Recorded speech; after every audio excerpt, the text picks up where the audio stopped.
Luke chapter 15, the parable of the lost sheep. Now the tax collectors and sinners were all gathering around to hear him. But the Pharisees and the teachers of the law muttered, "This man welcomes sinners and eats with them." Then Jesus told them this parable. Suppose one of you has 100 sheep and loses one of them. Does he not leave the 99 in the open country and go after the lost sheep until he finds it? And when he finds it, he joyfully puts it on his shoulders and goes home. Then he calls his friends and neighbors together and says, "Rejoice with me, I have found my lost sheep." I tell you that in the same way there will be more rejoicing in heaven over one sinner who repents than over 99 righteous persons who do not need to repent. The parable of the lost coin. Or suppose a woman has 10 silver coins and loses one. Does she not light a lamp, sweep the house, and search carefully until she finds it?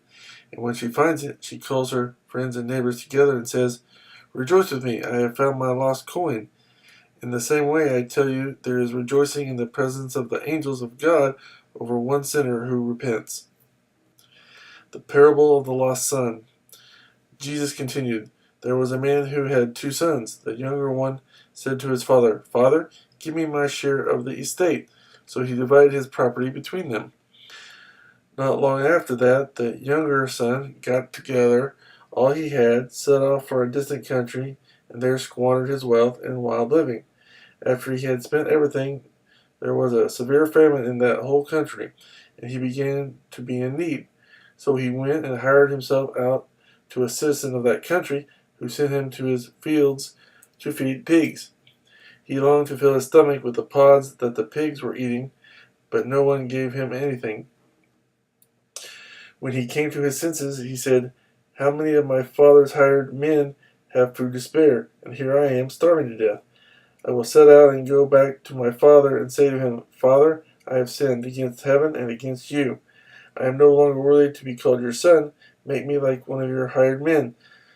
So he got up and went to his father. But while he was still a long way off, his father saw him and was filled with compassion for him.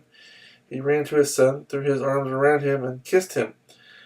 The son said to him, 'Father, I have sinned against heaven and against you. I am no longer worthy to be called your son.' But the father said to his servants, 'Quick, bring the best robe and put it on him. Put a ring on his finger and sandals on his feet. Bring the fattened calf and kill it. Let's have a feast and celebrate. For this son of mine was dead and is alive again. He was lost and is found.' So they began to celebrate. Meanwhile, the older son was in the field. When he came near the house, he heard music and dancing.